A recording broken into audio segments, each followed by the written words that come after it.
showadu qiimo badan oo saan filaya ka sii fiican horta caawa noo dhacay aniga iyo asxaabtayda waana ku faraxsanahay farxadeeda iyo shucuurteedana lama soo koobi karayo talabaad way jireen maalmahan in la yidhi showgu wuu baaqday keligeyna ma ahayn dad badan baan la qabay wasaaradda diinta iyo awqaafta ayaa ka hadashay laakiin markii dambe waa naloo fududay waa naloo sii daayay inkastoo dad badan ay jireen oo si hoos ahaan ah wax u waday laakiin wax walba qofka ilaahay aaminsan baa ka weyn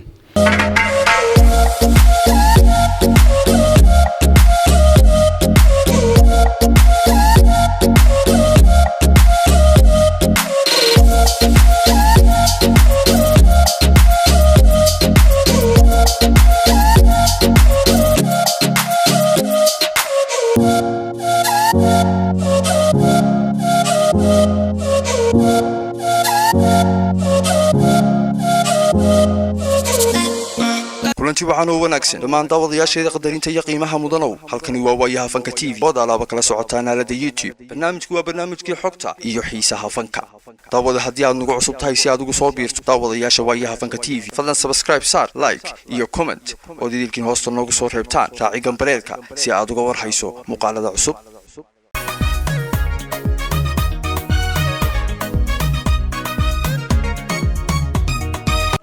halkan naga daawanaysa waayaha fanka ciid mubarak meel walba aad joogtaan barnaamijka kooban ku eeganay showgii Sultan Seyraar iyo sida uu dhacay haatana garabkayga waxa taagan maxamed oo kamid ah qabanqaabiyaasha hawsha ama xalfada maxamed soo dhawow walaal waan dhawahay ciid mubarak baan ku leenahay caafiyan ku leeyahay walaal haata waxa socda showgii Sultan oo maxay ku dhacday baraha bulshada loo galiyay showga waa la joojiyay adiguna waxa tahay qabanqaabiyaashii dadkii xoogaalka ahaa ee xalfada sida fiican u soo abaabulay maxaad oran lahayd halka walaal dhammaan waxaan leeyahay ummadda islaamka horta ciid wanaagsan showgu uu socdaa wadarka saaban mareynaya si qurux badan buu inoogu socdaa walaalkay Sultan Seyraar waa fanaan weyn oo caana si wanaagsan baan u garab taaganahay dhammaan ummadda reer Soomaaliland oo dhan baa garab taagan waxaan u leenahay hambaliyo hoolkuna uu buuxay mar wadarka saaban aad iyo aad sax aad baad mahadsantahay walaalo hareerteeda waxa ku sugan deeqsan macallin Naasir soo dhawow deeqsan aad baan u dhaweey walaalo ciid mubaarak baan ummadda islaamka meel kasta joogaan ciid mubarak baan anaguna soo kala ku leenahay mar labaad soo dhawow baan ku leenahay waan dhaweey walaal waxaan ku sugannahay Crown Hotel waxa ka dhacaya sideen ognahay Sultan Seyraar showgiisii inkasta oo uu showgu joogsaday mar oo maxaa la dhahdaa xagga maadartay diinta oo qaafta wasaaradda diinta oo qaafta xaggeeda uu ka joogsaday laakiin hadda si fiican buu u socdaa maxaad ka leedahay halka waxaan leeyahay horta carqalad kastoo timi guushii anaga qaadnay waan garab taaganay Sultan Seyraar iyo fanaan kasta oo hargeysay maad waan soo dhaweynaa aad iyo aad baad mahadsantahay walaalo marka ciid mubarak oo leeyahay adiga dhammaan ummadda Soomaaliyeed islaamka ciid mubarak marka laga soo dhawo jalkayga waxaan ku sugannahay oo dawladeena ka kulay oo dawladda shaqeeyaa mar labaad iraade showgii Sultan Seyraar haatan socda waxaan u yaani ka qodnay showga waxa la joojiyay marka maxaad ka leedahay راسي شوق لما باش تفخوا فرحة ولا فرحة لما باش السودان وحوية مالكي جوها ما شاء الله كان فرحة لنا فرحة لنا يسقي بالشهر الله يشرفك حقنا waxa agtida taagan ayaan hoodo ayaan soo dhaw waan dhaweey walaal macaan ciid wanaagsan baan leeyahay dhammaan dadkaba anaguna soo kale ciid mubarak baan ku leenahay horta ku soo dhawow challenge-kayga aad baa mahadsantahay xabiibti waan ku soo dhawow caawa dhalaalkaaga baxay ma sha Allah caawa waxaan ku sugannahay Crown Hotel sidoo kale waxa ka dhacaya showgii Sultan Seyraar sidaad ogtahay waa la joojiyay adana ma sha Allah hadda waa la sii daayay baan filayaa maxaad ka leedahay halka waxaan leenahay walaal horta Hargeysa waa hooygii fanka cid kale lana ma jirto ummadda Soomaaliyeed fanka waxa weeyaan qabiilna ma laha dawladna ma laha marka waxaan leenahay Sultan Seyraar laga ma laha Hargeysa waa magaalada ku soo dhaw aad baad mahadsantahay walaalana ciid mubarak baan ku leenahay ana waxa garabkayga taageen super Saalax Arab Saalax ciid mubarak soo dhawow ciid wanaagsan walaashay waan dhawahay guddoomiyahayga iyo caawana ruuxay oo leeyahay ma sha Allah showgii caawa wadna kala kicisay caawa waxaan ku sugannahay showgii Sultan Seyraar oo gabagaba oo dhamaaday hadda ma sha Allah maxaad leedahay showga maxaad ka leedahay caawa والله waxaan leeyahay showga inaba caadi ma ahayn si qurux badan buu u dhacay alxamdulillah walaalkii Suldaan Seraarna waxaan ku yiri ma sha Allah garabkiisan mar walba taaganahay Suldaan runtii waa qof qalbi wanaagsan xaflad qurux badan way u dhacday inta samaha jecel waxaan leenahay noolaadaan inta xumaha jecelna waxaan leenahay Allah idin soo hadiyo showga waxaa la yidhi wuu joogsaday oo baraha bulshada waxaa laga sheegay in ay joojisay wasaaradda diinta oo qaafto oo maad aragtay saasaa lagu baahiyey baraha bulshada maxaad ka leedahay maadaama adigu imika aad soo gabagabaysayba wallahi rumaantii waxaan u mahadnaqayaa dawladda iyo wasaaradda laftirkeeda oo dib ka fasaxday Suldaan runtii waa fanaan Soomaaliyeed Hargeysana waa hoygii fanka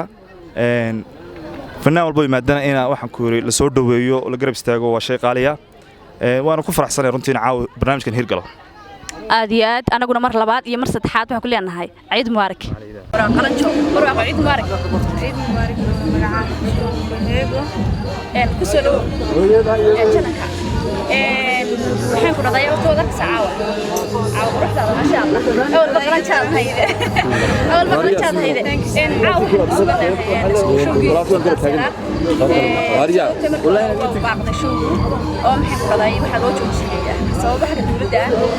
haatan wadi arkaya maxaa leedahay markaa ma sha Allah waxa leeyahay walaalkii marka gaadhay halka ka sii wadaayna garabkaaga helo anaguna ku garab taagan marka u leedahay mubaarak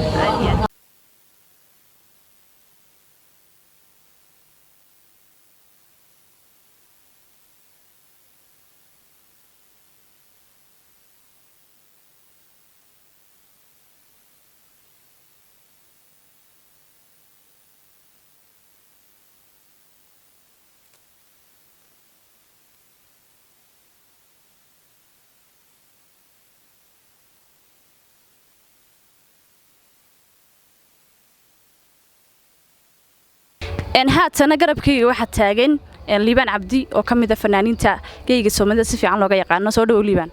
waan dhawahay si fiican ciid mubaarak baan anagu soo kala leenahay haata waxa ku sugannahay Crown Hotel uu ka dhacayo showgii Suldaan Seraar horta showga ka waran caawa showgan caawa wallahi alxamdulillah waa la isku arkay waa sidii laga filayay ma sha Allah aad iyo aad ba maaragtay dadkuna u soo dhaweeyeen sidii la moodayna ma aha alxamdulillah si fiican baa u dhacay waxa la yiri showga horta mar waa la joojiyay sidii baraha bulshada lagu baahiyay oo waxa joojisay dawladda haatan uu socdaa maxaad ka leedahay sida halka waa waxba kama jiraan waa adiga arkayna si qurux badan u socoto bilaa booq bilaa rabush alxamdulillah rabbil caalamiin si macaan baa ugu dhacaysaa aad baad mahadsantahay Liibaan anaguna ciid mubaarak baan ku leenahay sidoo kale waxa taagan abwaan aamin sabadoon aamin soo dhaw waan dhawahay walaash maxan ciid mubaarak ciid alcaafiya caaw waxaynu maad aragtay joognaa Suldaan Seraar showgiisii Suldaanna waxa maad aragtay leeyahay showgiisii waa la joojiyay haddana haatan ma sha Allah si fiican buu u dhacay bar maxaad u sheegaysaa bulshooyinka Soomaaliyeed wallahi iska hadalun bahayd de Suldaanna waa fanaan martiya Hargeysina waa meel gobonimada iyo Sooriyada ku wanaagsan waxaan u arkaa in waxa siinay propaganda ahayd waan arkay de wadaad wadagii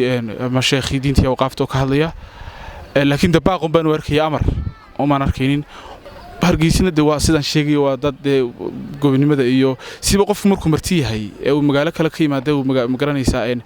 marti uu inoo yahay waa sidii inagu yaqaano inuu soo dhaweyn jirnay ilaa anaga caaw joognaa ee ka soo qayb galnay